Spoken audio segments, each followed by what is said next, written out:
Hi, my name is Mari Damachki. I'm a therapist here at Love Heal Grow in Sacramento, and today I wanted to share just a little bit about how I think about and understand the impact of trauma on the nervous system and the brain.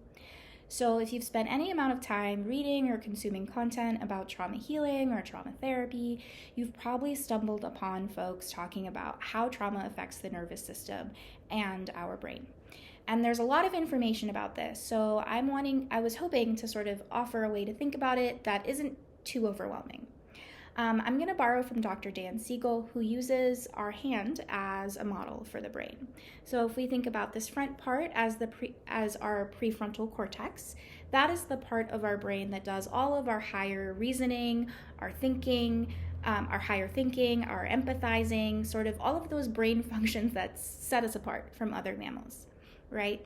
And then if we flip the top off of our brain in this model, down here is our limbic system. This is essentially the part of our brain that operates our survival response. It is the part that sort of regulates our fight, flight, freeze response.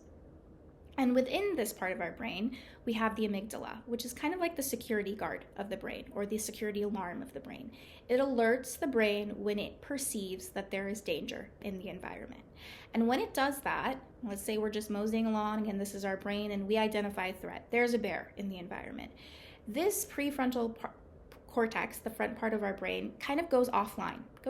It is no longer participating in making decisions. And what is making the decisions is our survival response.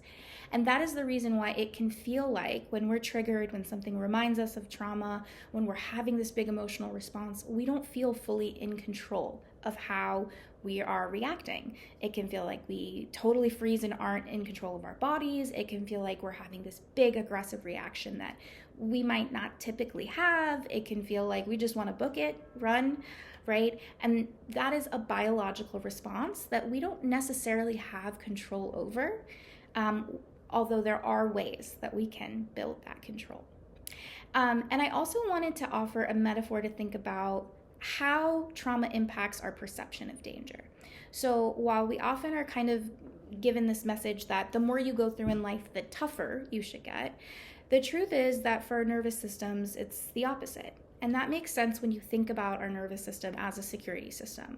If your house kept getting broken into, you would add more features to your security system, more alarms, more sensors, more cameras, right? And it might even get to the point where a squirrel can run across your lawn and the alarm would go off, right? And that is kind of how our nervous systems and brains and bodies respond to going through trauma, is that we become more sensitive to potential danger. We're more vigilant of anything that might cause us physical or emotional harm. And that is why it can feel sometimes after we go through hard things, through trauma, through distressing events, whatever the case may be, that we react to things that maybe we wouldn't have before, or we have reactions that don't totally make sense to us. So those are a couple ways that I tend to think about the nervous system as it relates to trauma. I hope you find them helpful. Take care.